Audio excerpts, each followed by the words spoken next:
Are you an established small business owner or aspiring entrepreneur?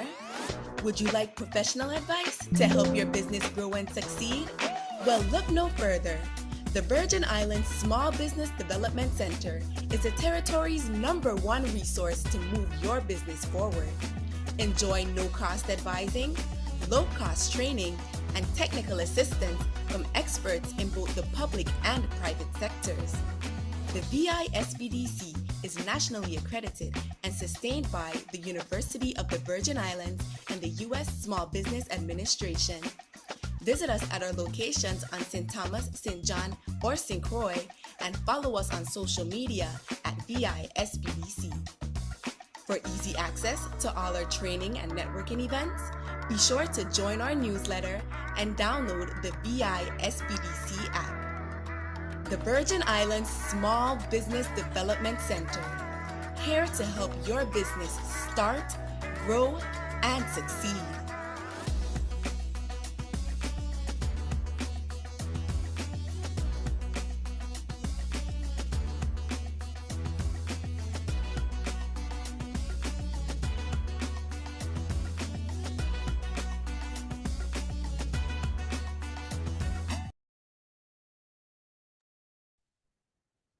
Greetings on behalf of the VISPDC network, and thank you for joining us today. Let's start with a quick honest question, and feel free to address yes in the chat if this hits home. How many of you started your company because you wanted freedom, autonomy, and the space to build something incredible, but today you feel like a glorified firefighter? You wake up, open your laptop, and spend the entire day putting out operational blazes. If your company's success still depends entirely on your daily involvement, I have a hard truth for you. And I say this with love. You haven't built a business. You've built a high-stress job. This isn't going to be a lecture full of vague, high-level theory. Today is about giving you a practical, actionable roadmap to evaluate your leadership, empower your team, and finally build a self-sustaining enterprise that can thrive without you in the weeds. My name is Sharika Industrious Phillips, and I'm the Network Marketing Coordinator here at the VISPDC. To help us navigate this, I'm honored to introduce our presenter for today, Mr. Langley Shazar, and he's going to go ahead and share his screen to make sure that we can see his presentation. Langley Shazar is a writer, speaker, and advocate with a passion for storytelling, empowerment, and community service. Raised in Bristol, Virginia, and now based in the USVI, he engages in civic and creative pursuits, working with organizations such as the American Red Cross and the VI Youth Advocacy Coalition. His background spans process engineering, global operations, and legislative leadership, but his true calling lies in the arts and social impact. An accomplished poet and columnist, Langley has contributed to multiple anthologies, magazines, and newspapers, including his current column, The Lounge, in the St. Thomas Source. He has authored 7 books covering poetry, self-improvement, and inspiration. Through the Casual Word, his YouTube talk show, podcast, and publishing platform, he fosters dialogue and uplifts voices in literature and personal growth. A collector of antique books and typewriters, Langley finds inspiration in history, philosophy, and the written word. As e-pastor of New Life International, he merges faith with action, believing service is a responsibility.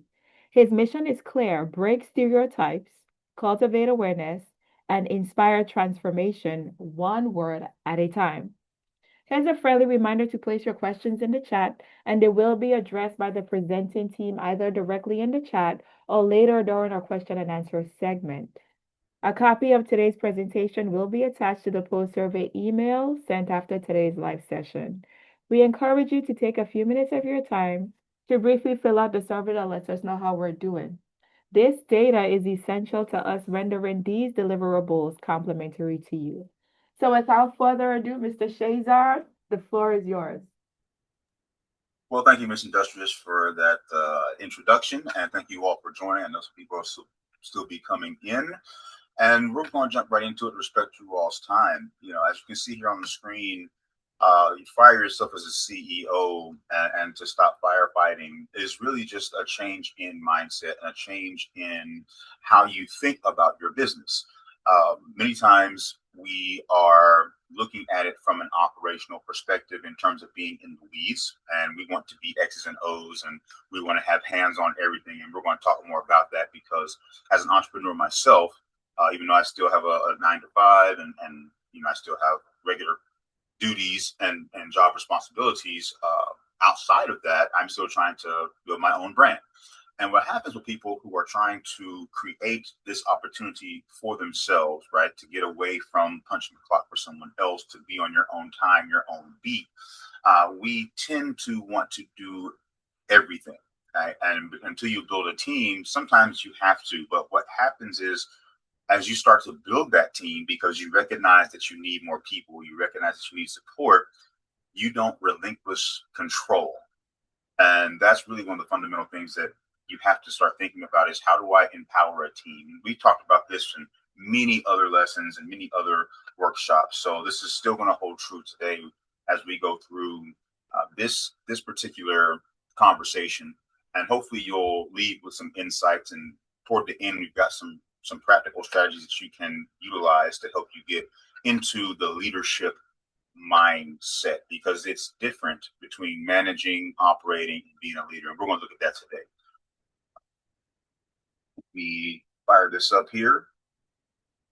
All right. So if you never heard me before, I do a lot of different things. We're not going to bore you with myself. We're going to get into what you guys want to know. I've been doing this for some time now. Thanks to the SBDC for continuing to ask me to come back and deliver on multiple topics and talk about lots of different ways that we can improve how we perceive leadership and how we actualize and create opportunities for ourselves, our business, our teams, and for the community.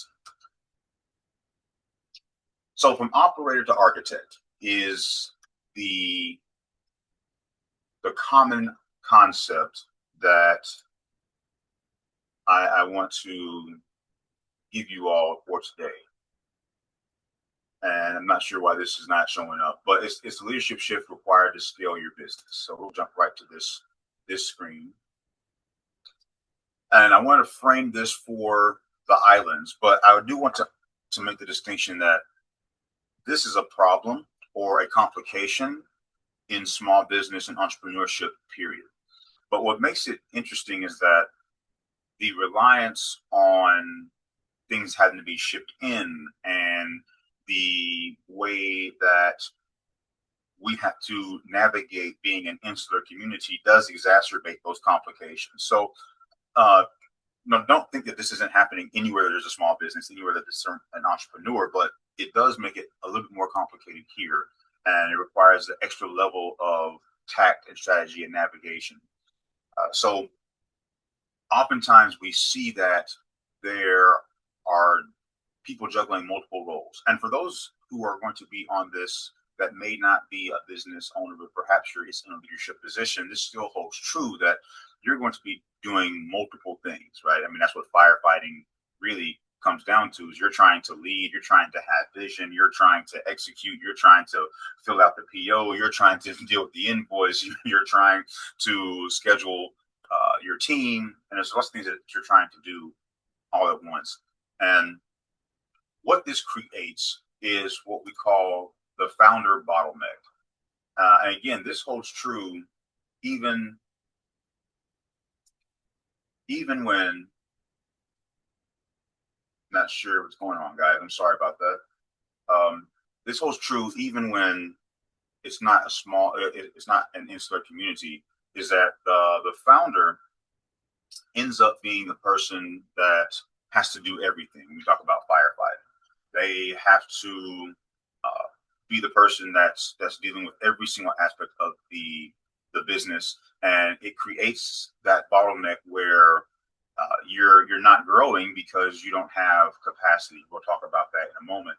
You don't have extra support, you don't have extra help, right? And so you're not able to really grow, you're not able to really expand, you're not able to fully utilize and materialize your vision because you're the person in the weeds all day, every day. And then part of that too is as you build your team, as I alluded to in the beginning, is not relinquishing control. We're not delegating. We'll talk specifically about that. Is, sometimes we build a team, but then we still want to be in the weeds. And that's a shift that we have to really work on.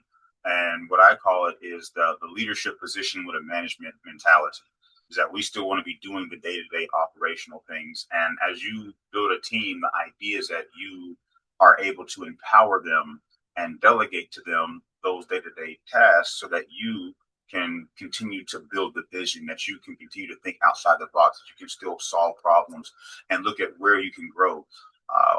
The myth, I would say, about small business and entrepreneurship is that you can do the day to day, you can do the X's and O's, you can do the operational stuff and still be thinking long term, still be thinking about vision, still be thinking holistically, still be thinking about that 30,000-foot view. And you really can, right? You sacrifice the opportunity to look beyond today because you have so much going on in the moment and in the present. That's why it's important to build a team. That's why it's important to understand that no matter what you are presenting, no matter what your service is, no matter what your product is, you're still going to need more than just you to be successful. So before we get into redefining growth and scale, does anybody have any questions or comments on just this first little section here? We'll be stopping throughout this presentation. So if you guys have a burning question or a thought, we don't have to wait till the Q&A. All righty, no questions in the chat. Okay.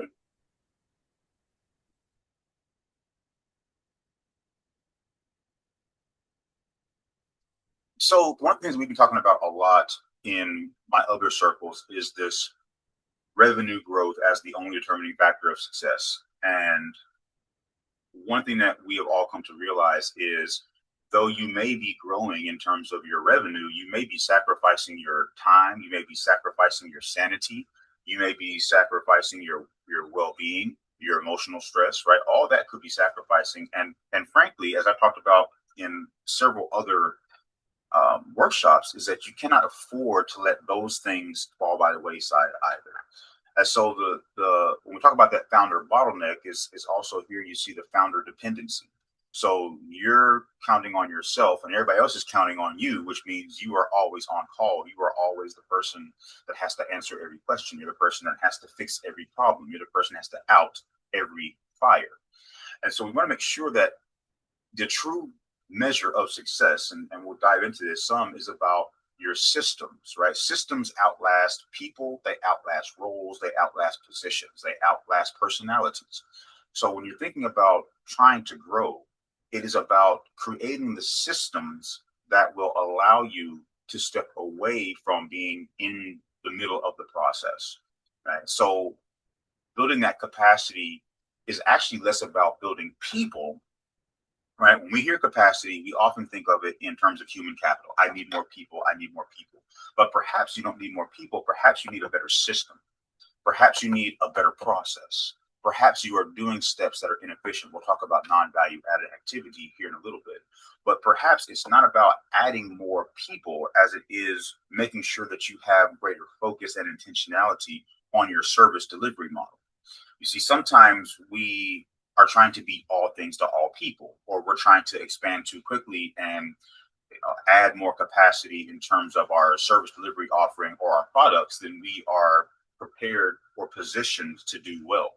So I don't want you to think that when we talk about capacity over revenue growth, that we're simply talking about adding more people, because people are expensive.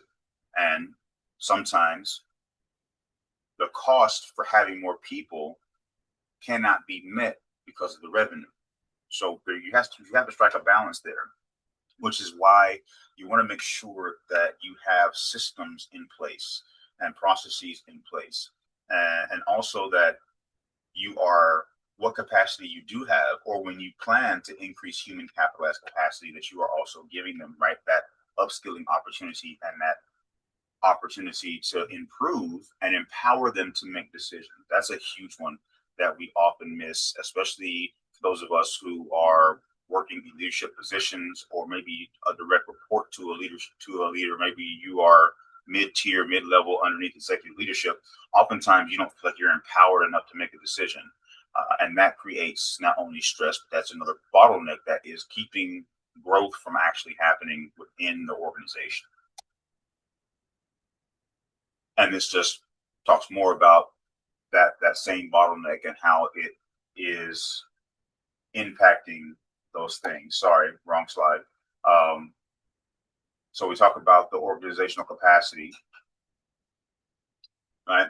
We talk about the roles and repeatable processes. And I mentioned earlier about making sure that you have intentionality and that you are focused. One of the areas where we see a lot of need for improvement and clarity is around roles and responsibilities. When we are developing individuals and we're asking for people to come on board or people to help and people to support, what ends up happening is you've got someone who is really good at something, but they're asked to be doing a whole set of other things. So if you are thinking about capacity from a human capital and a personnel perspective, you need to make sure that you as the lead and you as the founder or the owner of the business has a clear understanding of what each role is, and that you can put somebody in each role. I know that that may sound a little daunting at first, and it's going to take some time to fill that, and just there's going to be some overlap in the beginning.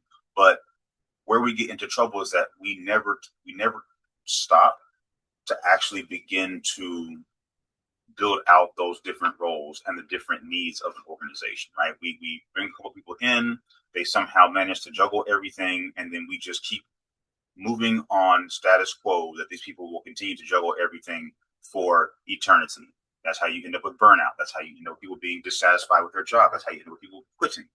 And so you want to make sure that part of your capacity building is that you create the correct roles, that those correct roles have specificity, and that you put people in those roles to do that job, not that job and 12 other jobs. And that's one of the major drawbacks that I've experienced and I've seen. And this goes back to not trying to build too fast or too soon, or to try to be, again, all things to all people, right? If you find yourself maybe offering too many things or too many different services, perhaps it's okay to scale down and do the 3 things instead of the 5 things that you can do really well, and just focus on those and be intentional about those and start building a process around those and being able to build a system around those. And then perhaps you can come back and re-expand to those other 2 services as an example. Does anybody have any questions here when we talk about organizational capacity as the real goal?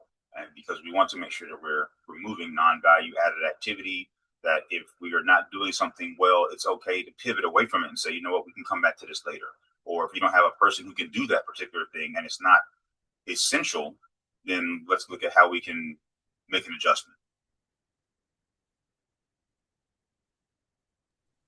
Okay, so we do have a raised hand. So let's go Sure. ahead and let this person unmute and ask directly. Just a moment.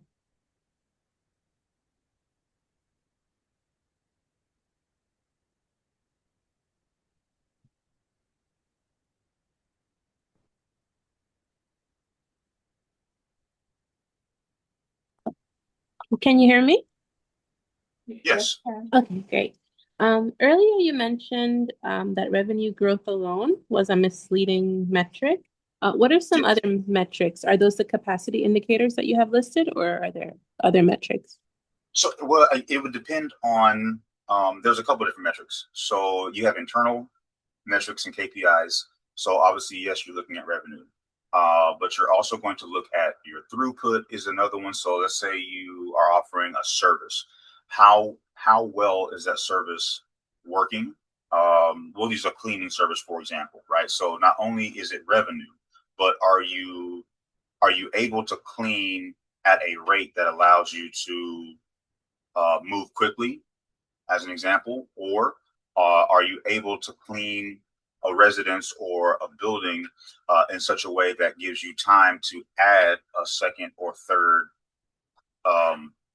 option to clean, right? So maybe you are starting out and you're just cleaning this one facility, but now you've got the process down and you've got the system down to now, instead of it taking 5 hours, it takes 2 hours, right? So that's another metric. Um, the decreased or non-value added activity, right? That's a really big metric that I like to track. How many things can we eliminate that we identified were not necessary to do the job? Streamlining and efficiency. That's another great metric. On the outside, externally, your biggest metric is going to be customer satisfaction. Poll your customers. I've talked about this before. Ask them questions. Find out how are we doing? What are we doing? Where can we improve? That's always going to be a great indicator. So those are just a couple that you can use quickly. In addition to revenue generation, because that's really just talking about your profit margin and your bottom line, but that just doesn't speak to how well you're actually doing whatever it is that you're doing. Does that make sense?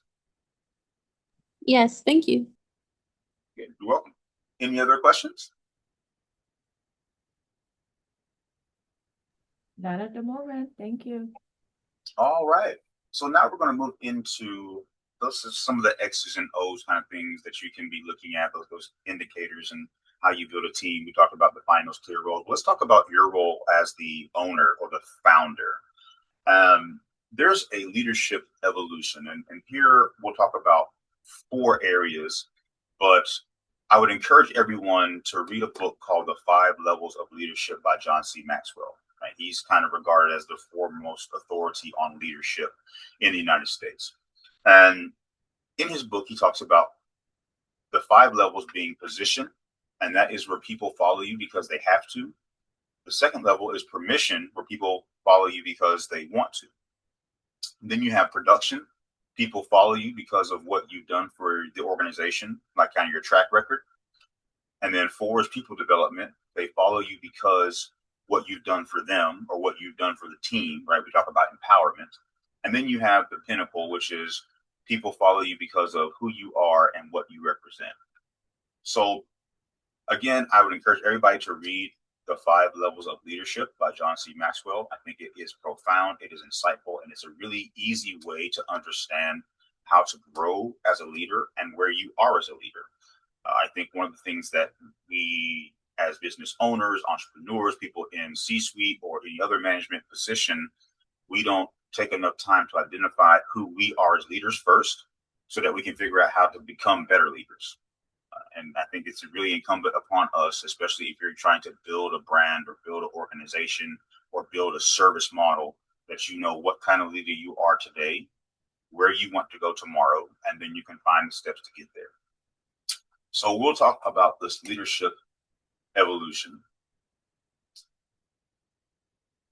And so earlier I talked about going from operator to architect, right? So when you think about the firefighting, right, the operator is the person who's doing the firefighting. He's answering the emails. They're, flipping the light switches. They're fixing the surge protector. They're, going and getting the supplies, whatever it looks like, right? They're dealing with all the stuff that's happening that's keeping you from being able to look long range. And those people are important. What ends up happening, as we talked about the founder bottleneck, is that you, as the founder or the owner, you start out being that person because oftentimes it's an army of one. And then as you build, right, that personnel capacity, not just systems, but people, you still have a tendency, and this is of human nature, we have a tendency to still want to deal with the day-to-day stuff. We still want to go in and do all the hands-on. And it's hard to let that go because, right, this is your baby. This is your vision. This is your dream. This is your goal. For some people, it's like, man, I got to sink or swim. This has to work.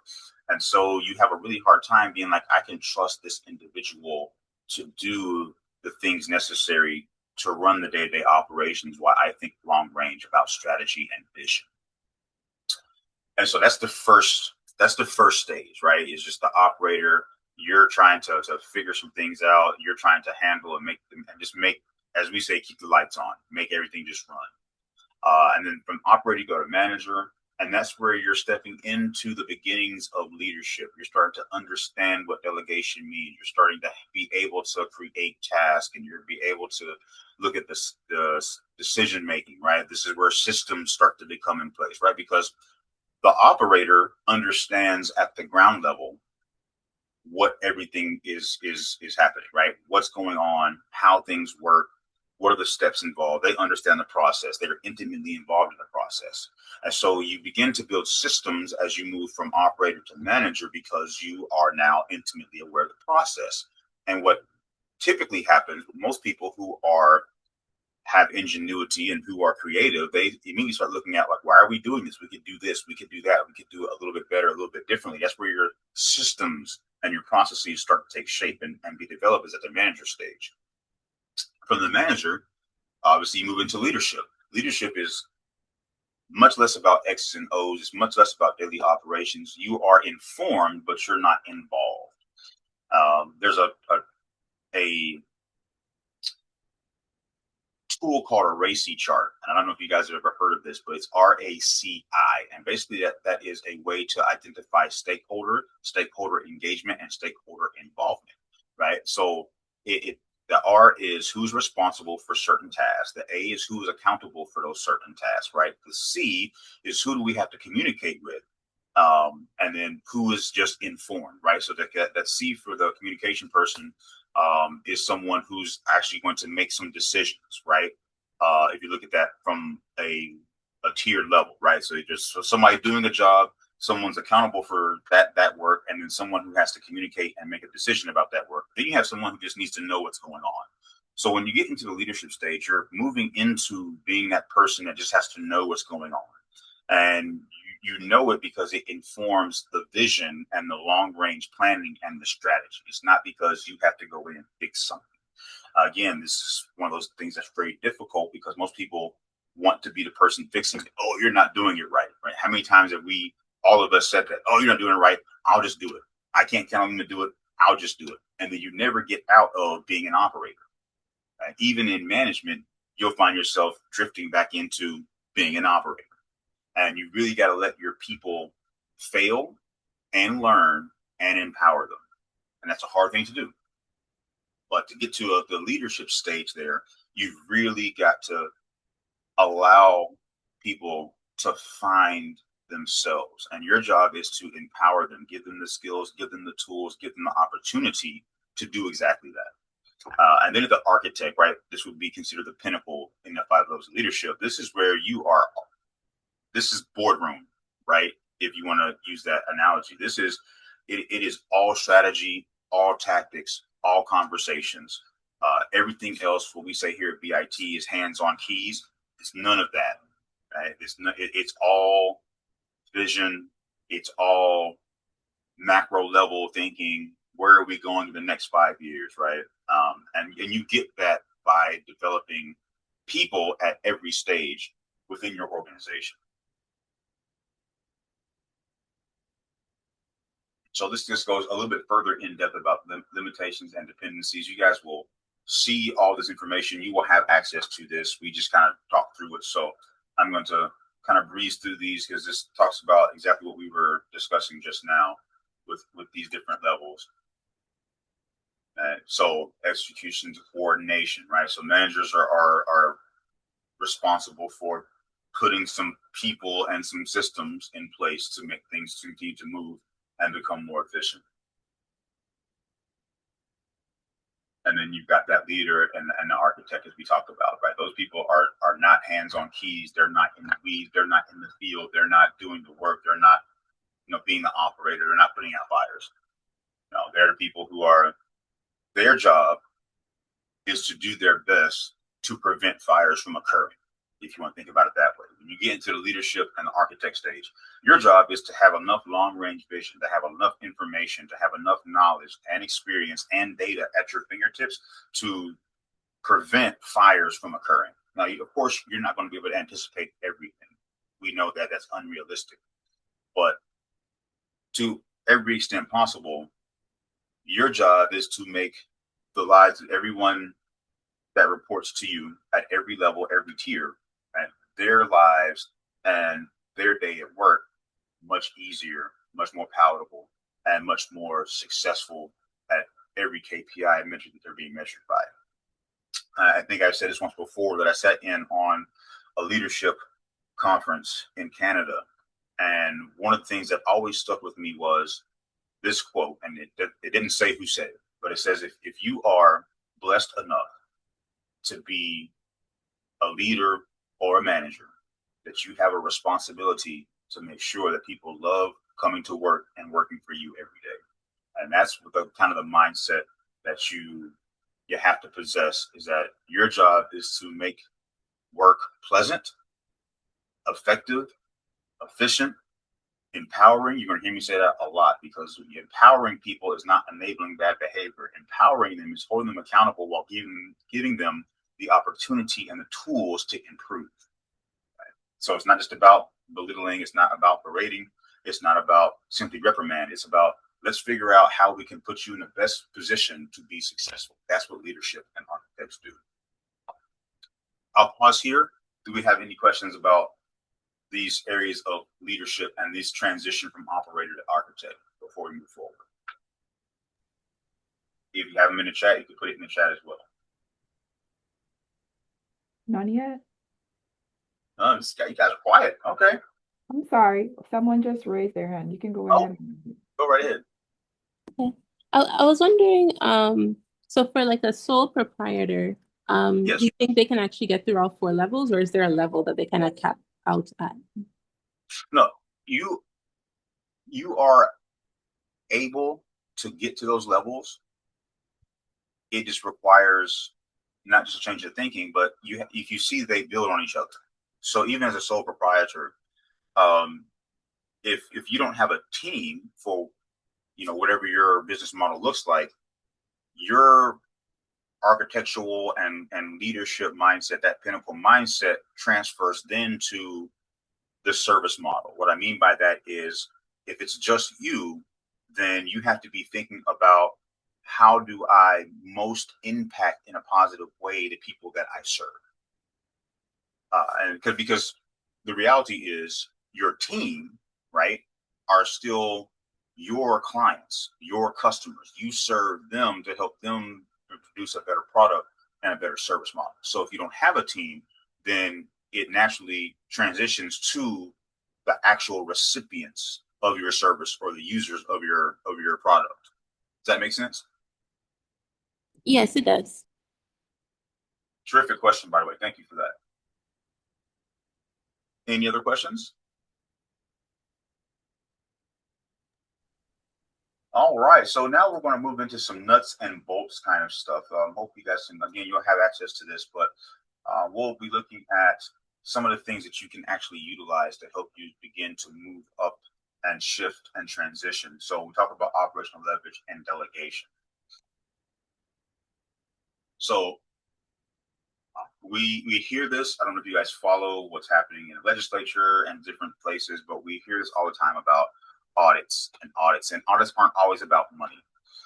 Audits are about looking at where you are, assessing where you are today, and then identifying the gaps. I am a huge proponent of audits, and it's everything from your assets. So how much equipment do you have?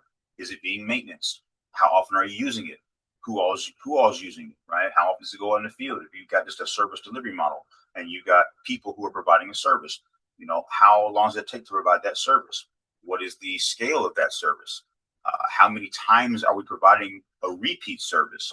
How many times do we have to go back over a service because it was done incorrectly? All this information matters, and this is the benefit of an audit. I know we hear audit, we oftentimes contextualize that in the financial side of the operation, and it is very important.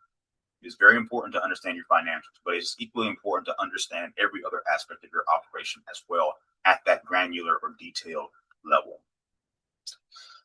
Also, we've already talked about delegation. I cannot overstate the importance of delegation. I work with several people here in my office, and we talk extensively about that particular thing, right? You've got teammates and direct reports who can do what you do. I need you to let them do it, right? To be very frank about that conversation, right? I have the same conversation with other people in other sectors and in other areas of leadership across the island and still in the mainland. When you have a team, and we'll frame it in terms of those individuals who have the opportunity to have large teams, or that they are hiring people, right? And I've said this before. We talk about hiring the best and the brightest. We talk about bringing in the best talent. We talk about bringing in the most capable. But then again, we don't let the reins go, right? We box them in, we cage them, and then they get frustrated and they leave. So when you have the opportunity to bring in someone who has skills and experience, let them do what they do best. Let them do what they do best. And you're going to see the increase in productivity. You're going to see the increase in their fulfillment. That's another metric that you can tap into internally. We can talk about that at some other time, about how you ensure that your employees feel fulfilled, feel like they are part of a team, feel like they are respected, feel like they have input. Those are other qualifying metrics that you can use internally as well. And I talked earlier about non-value added activity and non-essential tasks. This is a great way, and this is what audits help you do. So we see how they're kind of interconnected. When you are auditing a process and you're looking at all the steps in the process, and you begin to identify, well, why do we even do this? Is this even necessary? Eliminating that not only reduces constraints, it not only reduces pain points, but it adds efficiency, and it also reallocates time and often resources, financially and otherwise, to be able to do other things. And it's not always about adding more work. It could be about giving them opportunity to think through a process. It could be about the opportunity to have them help improve something, bring your team to the table. Maybe you guys are firefighting and you never have time to meet and talk about the strategic vision of the organization or the company, or whatever your division is. So perhaps by eliminating non-value added activity, you can now reallocate time for you all to sit and strategize as a team. That's a huge value add when people feel like they are part of the decision-making process. Now, I would say here that you cannot appease or appeal to everyone, but having at least being heard is better than feeling like every direction that the organization goes in is being forced on you. I think many of us have been in those positions before, and it's not pleasant. So the next part we'll go to, right, is that whole thing about delegating without losing control. It's where you empower, not enable, hold them accountable, but with options. One of the things that I personally don't care for is people who are not solution based, right? If we're just continually identifying a problem, but you're not talking about a solution, then we're not making any progress. So you as in leadership have to be thinking about, what does the solution look like? What does that change look like? What does that transformation look like? And what is the succession plan look like? You can see here, it talks about leadership development. One thing that we are terrified of, and this is not just here in the island, even though us being so close knit kind of elevates the visibility of this fear, but I've seen this everywhere that I've ever worked, and other places that I've consulted with, is that everybody's afraid of losing their job, quote unquote. When the reality is, you should want to prepare the next set of leadership so you can go on and do something else, right? If you're still wanting to be, again, hands-on, well, you'll never get to be the architect, right? You'll never get to the boardroom. You'll never get to do the visioning and the long-range planning, because you won't train someone to step into the leadership role so you can step into that boardroom position, right? We have to let go of the fear of succession and embrace and encourage succession planning. We see that across the territory, and I harp on that often, is that we don't have any succession planning. And what happens is people vacate positions, and then we're scrambling, and no one can do the job because we didn't plan. There was no knowledge transfer. There was no documentation. There's no process. There's no system. There's nothing in place. And then when this single person who's done this job finally leaves the job, retires or otherwise, you have a gap that you cannot fill.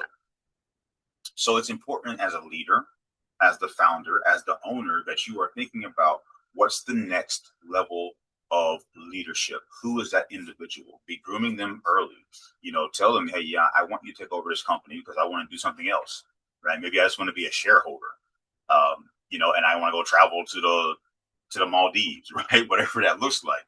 But you'll never be able to get to that goal and that liberation and that freedom if you're not planning and giving your staff and your team opportunities to not only lead and make mistakes, but also to upskill and develop them to be better leaders. Any questions here?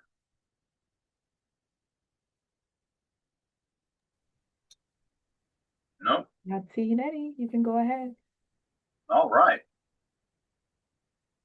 So next thing we look at is the visionary leadership pillars, right? You've heard me say visionary quite a bit. You've heard me talk about that macro level view and being able to look at the next step and the next stage and the next progression and the next iteration of your organization, your company, or your division.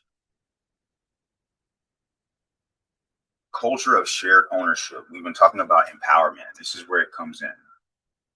Shared ownership. But when you want to build a business, everyone has to feel like they have a vested interest, right? We talked about level one, right? Level one is that position. People follow you because they have to. This is the lowest. This is the easiest one to get into. And it's also the one that yields the lowest results in terms of opportunity and satisfaction for people who report to a level one leader, right? If people are at work because they have to be at work, you're not going to get the best out of them. If they're coming to you because they have to come to you, you're not going to get the best out of them. So you've got to make sure that they feel valued in the direction of the organization, that they feel valued in some of the decision-making processes. And I cannot tell you what those look like, but you have to determine when their input will yield positive results and when you need to just hear their input so they feel valued, even though you cannot go in the direction that they believe is correct, right? Also, have enough information to tell them why I understand your position and I think that's a great idea. However, because of X, Y, and Z, we can't do that just yet. But I'm going to put a pin in this and I'm going to hold on to that because there could be opportunity for us to come back to it later. Thank you so much for your input. That right there will completely change how a person views you as a leader, the organization, the company, and the direction. We talked earlier about role clarity. People who don't know what they're doing or what they're supposed to be doing feel overwhelmed, or worst case, they just get lazy. Well, I'm doing what I'm supposed to be doing, so I'm not going to do anything. So you want to make sure that people know exactly what they're supposed to be doing, and your job as a leader is to ensure that they are doing exactly that. Now, I don't mean holding them accountable. I don't mean breathing down their neck. What I mean is your job is to make sure that once you have assigned a role, a responsibility, and a task and a lane for a person, that you are not allowing other things to pull them from what you need them to do. Right? That's a leadership responsibility. And that you're not putting undue pressure and undue expectations and other tasks on them that fall outside of the scope of what you've hired them for. Right? Now, there's always going to be an argument for the whole overlap, cross-training, and that's great. However, the reality is with that, at all levels, once you begin to expand someone's role and someone's task and someone's responsibilities, you need to be prepared to expand their compensation. All right, because that's going to come to a head. There is no way you're going to avoid that. People are not going to continue to take on more and more work and not get paid more for it. So you have to be prepared for that. There's other ways that you can be creative about compensation. It doesn't always be monetary. It could be remote work. It could be hybrid. It could be having more days off. There's ways to do that. That's a different discussion. But know that there has to be compensation, and it's got to be comparable to whatever it is you're asking them to do. And it doesn't hurt to ask the person, what can we do to support you in taking on more responsibility? Let them tell you and then see what you guys can do. Having a conversation is not, when you get to leadership and architect, it's not do as I say, right? That's that level one position leader, right? That's that lowest tier. Do what I say because I'm the leader. When you get into a true leadership, a 4 and a 5, or that architect in this particular presentation, you need to be able to receive input. You need to be able to receive feedback. You need to be able to receive criticism. We don't want to hear that because we're the leader. But you need to be able to receive criticism and be able to take that and say, you know what, let me make some improvements on myself as well. That's how you build a high quality team. That's how you help share the culture, and that sense of ownership is when someone can say, hey, you know what?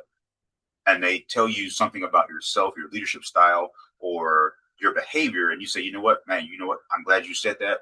I need to work on that. I'm going to do better. You keep me accountable for that. Right?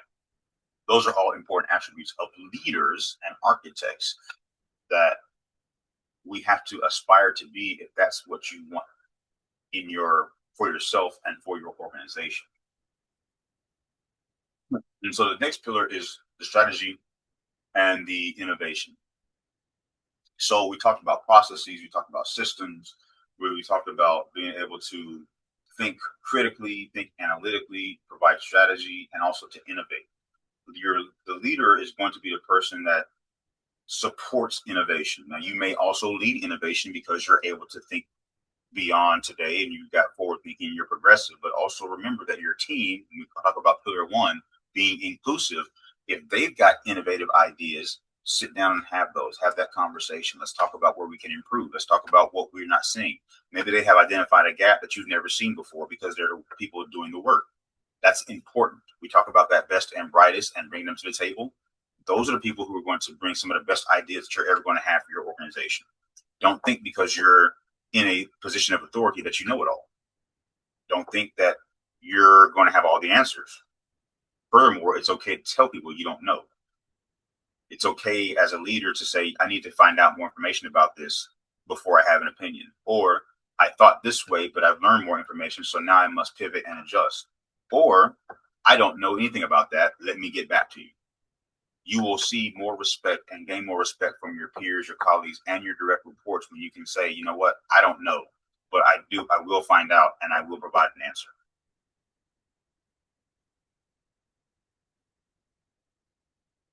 Any questions about the pillars? No questions? Not yet. All right, we are just about done. Nice. Again, thank you so much for your time and your questions to this point. So the next thing we want to look at is time, transition, and execution. Time. I cannot talk enough about this, right? Leadership is also about creating time for yourself and your team, right? We talked about the hybrid as a compensation model, right? Some people will work better from home and they are productive from home. You know, again, you cannot individualize, especially if you have a very large team. If you're managing, 500 people or 100 people or 20 people, you may not be able to do this for everybody, but you can offer some options for some people or for some units of your direct reports. But you got to be intentional about creating time for yourself to think through situations, creating time for yourself to breathe, right? Again, you're not firefighting, you're a visionary. You got to create time for your team to recover, to recuperate, right? And you got to create time for you all to have conversations, right? It cannot be every single day the sky is falling. It cannot be every single day everybody's got so much work to do, they're drowning in a backlog and we can't get anything done. Sometimes that backlog can wait 24 hours for you to do something great for your team. Sometimes that backlog can wait 24 hours for you to bring pizza and everybody's laughing and have a good time. Maybe you need to stop because you realize that you guys are drowning. Let's talk about why we're drowning. What are we missing? What are our bottlenecks? Like, let's just analyze this thing for 48 hours and then we get back to work. But time is your teammate. It is not your adversary. And you got to be able to use time and not let time just drag you down a calendar. All right. And that's speaking from experience. I had to really get serious about how I allocate my time, things I have to say no to. When you're in a leadership position, people are going to want your ear all the time. Everybody wants a meeting. Everybody wants an audience. Everybody wants you to speak somewhere. Everybody wants you to be at some conference. Everybody wants your time. And you got to be able to say, you know what? No, my organization needs my time. No, I need my time. No, my family needs my time. Right? You have to be able to manage that well so that you're not burnt out, right? Because you're at the top. So if you're stressed, you're burnt out, if you're tired, if you're overworked, you're overwhelmed, well, your team's going to feel that. The organization is going to suffer. Your personal life is going to suffer. All these things are going to become collateral damage. So it's up to you as a leader to protect your time and manage your time well. So here's something very practical. This next slide is something that you can look at where we kind of discuss some of these things. And anybody who wants to talk about this in greater depth and greater detail is welcome to reach out to me directly. My information will be on the screen here shortly. And we can really dive into how to create a strategic roadmap and how to move through this concept of this 90-day concept, right? So the first thing you always do is audit. We talked about that, right? Look at everything. Take inventory of everything. Look through your process flow charts. Look at that, process mapping, making sure that you understand, what is. And the other side of this too is that when you look at strategy, you look at succession planning, and you look at overall operational picture, doing the audit creates documents that people can then refer to, as well as identifying areas where you can improve. Right. So when you are looking at a process and you realize that, okay, we can improve the process, and then you have the new process documented, now you've got something to refer to. We call them artifacts. You've got something to refer to. So when people ask why we do a certain thing, or when you onboard a new person, you can say, hey, you can refer to this if you have questions about that. Anything else, you can come to me, etc. Right. So documentation is super important. I cannot stress that enough. We talk about that here. Where I work now, we've talked about that across government, across the private sector. You've got to be able to document. And as I alluded to earlier, when you have someone with institutional knowledge and nothing is documented, when that person vacates that position, you now have a gap that's almost impossible to fill. Because what happens is you have to do rework, and you've got to do duplication of effort, because now you've got to recreate everything with someone who has no idea what's going on. And so you are back at square one and almost at zero. So I encourage you all to document from the beginning. You can always update a document as you improve. You can always add documents. You can amend things. You can create SOPs. All that is critical to your success long term. And then after you get that, that's when you can start looking at your delegation, right? As you look at the process, you look at your inventory, you start to identify bottlenecks, gaps, opportunities for improvement, areas where you can see change and transformation. Then you can start assigning people. You can start clarifying their roles. You can start clarifying their responsibilities, the tasks, right? You can start building the systems. You can't do any of that until you know what you have going on currently today. Then you can start making the adjustments and build those systems. And then beyond that, right, that's the strategic focus. That's your vision. That's partnerships. That's when you start to look right macro level and start looking at, what do I want for this organization? What do I want for my company for 5 years? What do I want for my company for the next 6 months? What do I want for my company for the next year and a half? Right? What are the partnerships I need to establish? What are the tools that I need to develop or to purchase? What are the service level agreements that I need to work through, and the contracts that I need to work through and improve? What are the things that I need to do from a service delivery side? You can start thinking about that because you put these other two areas over the course of those 60 days in place. Now, of course, this is going to be a much longer timeline if you are in a huge organization. If you are managing 40 people and multiple processes and multiple services and lots of different products, it is going to take longer. But for the small business owner, the entrepreneur, this is a very feasible timeline over 3 months if you just buckle down and do that work. All right. So anybody have any questions about this roadmap? Because this is, again, it doesn't go into the specificity of the tools, but this identifies the process that you undertake, right? You do your audit first, you find out what you don't know, and then you start making the adjustments and the changes, and then you can start looking long range. Any questions here?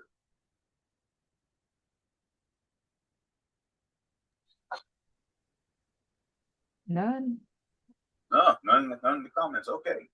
Well, this brings us to the end. So this is just kind of a synopsis of what we've been talking about, right? Your capacity is not just about having more money, having more grants, having more people. It's about systems. It's about building better systems, better processes, more efficient ways of doing business and thinking long term.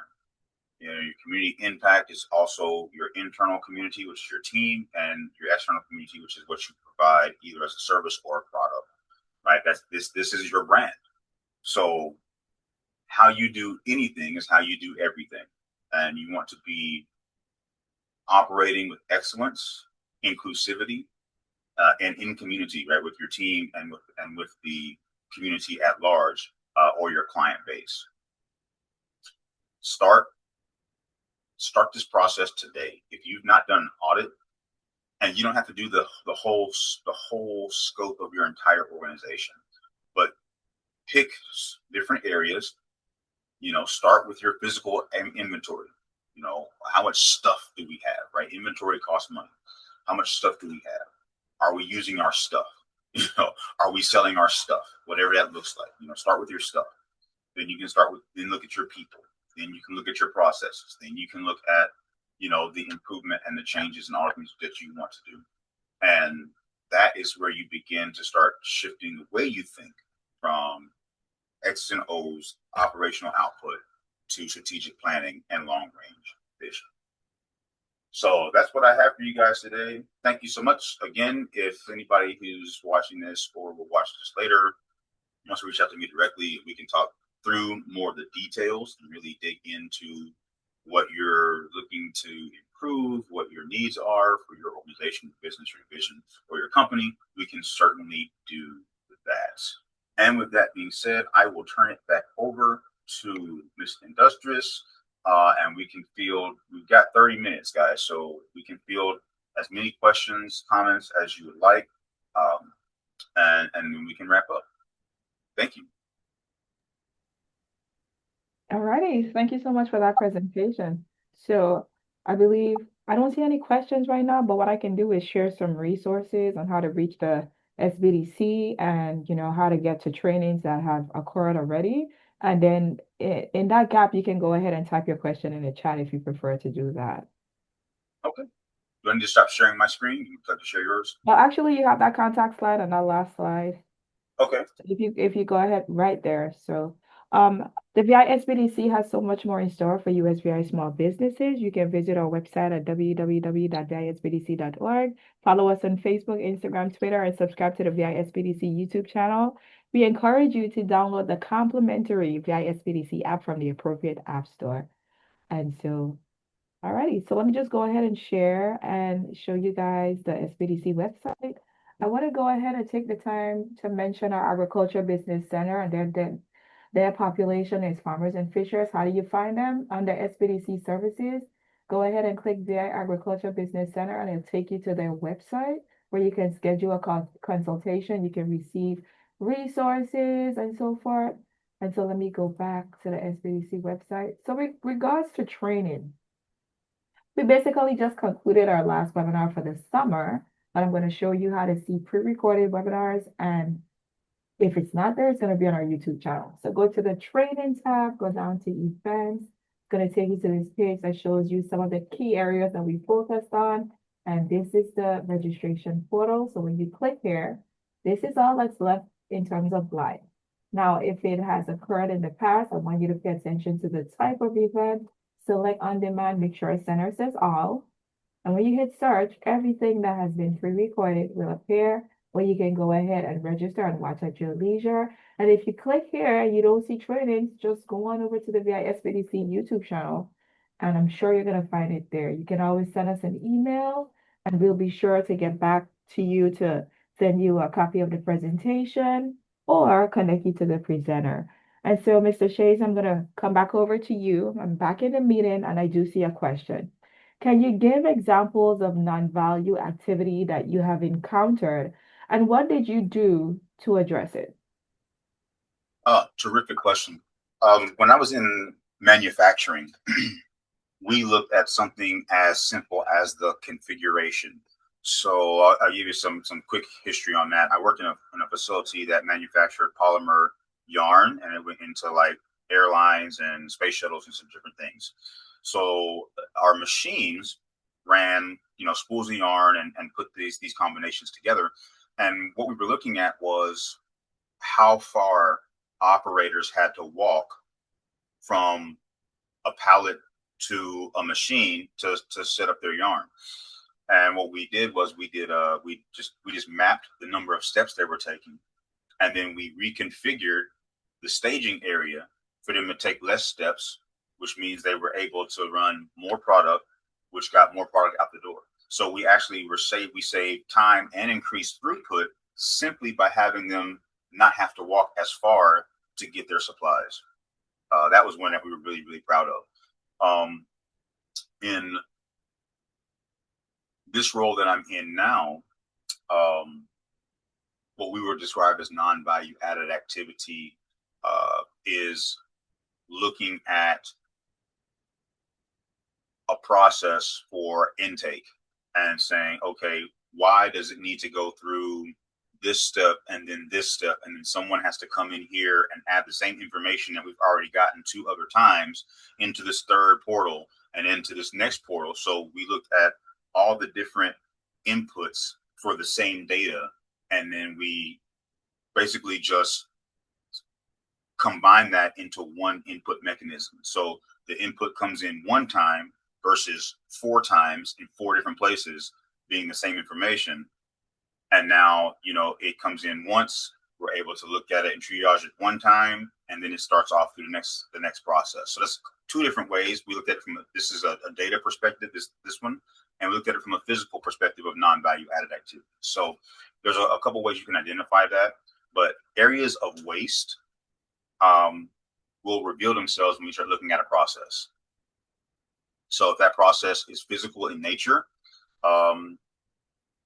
it could be something as simple as, I'll use that cleaning example again. Let's say you're cleaning a corporate building, and when you get there, you are having to carry a whole bunch of equipment into one staging area and then move that equipment all over the place, versus, as an example, you being able to store that equipment on multiple floors and then just move yourself, right? So you're able to move faster.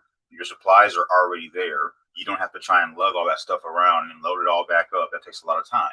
So there's ways that you can look at it, but you first have to just, whatever the process is, whatever the steps are, if you are honest about every single step that gets you from start to finish of any process, you're going to be able to look at and you're going to ask yourself, well, why do we do this? Why do we do that? Why is that even necessary? So those are areas of what qualify as non-value added activity.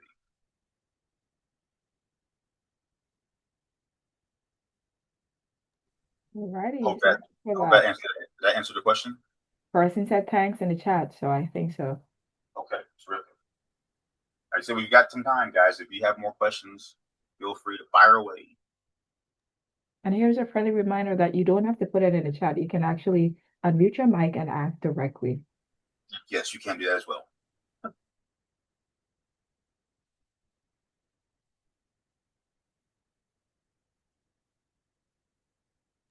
So I'll ask a question to the audience then. How many people are, you can do this by show of hands or put it in the chat.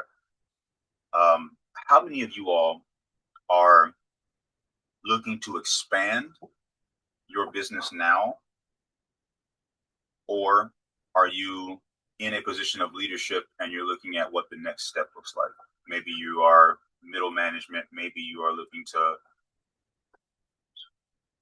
promote and move vertically through a company or organization. And if Mac is willing to answer that.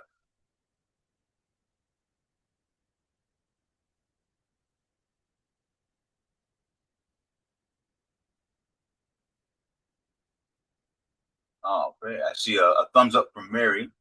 Right. There's a small business, a hobby small business. Okay. So if I may, right there, I see the hobby small business. Are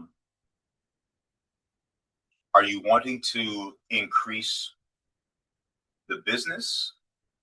I don't know what your small business is. I don't know if it's a service or a product, but are you looking to expand and grow it? Yeah, I'm looking to expand, but at the same time thinking about like what my actual capacity is, because I wouldn't want to expand to where I wouldn't be able to like fulfill orders and things like that. So I'm really new to the business world. So I'm just, coming to the workshops to learn more about business structure, strategies. So I'm still in the process of learning. Yeah. Okay. Yes. For you, if you're a one-person army right now, systems, systems, systems.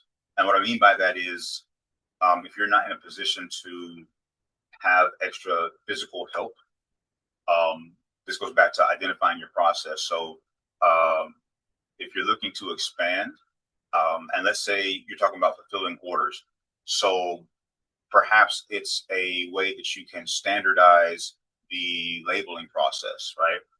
Maybe it's a way that you can bulk label.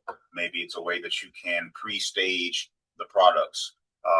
Look at areas like that. We talk about both non-value add activity and system development that can help you increase your output while not incurring more effort.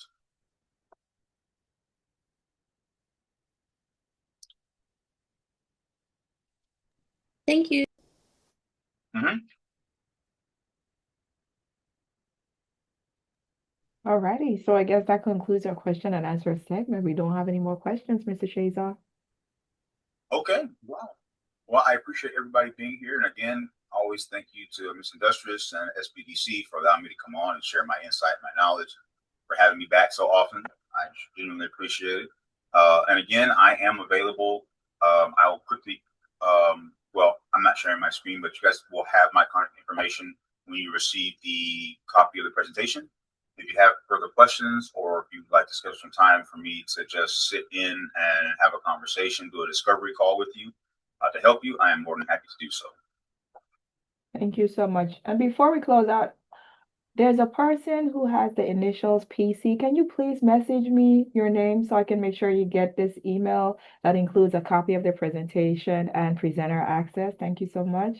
Alrighty, so you do have a few comments saying thank you so much. Excellent presentation. Thank you.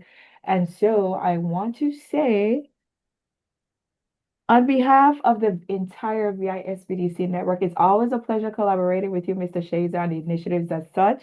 Thank you for your time. And to everyone in the audience, we thank you for your time and attendance. So on behalf of the entire VISBDC network, compliments of our State Director, Ms. Karen Jones, we wish you a productive rest of day, and we want you to take care. Enjoy your weekend. Thank you so much.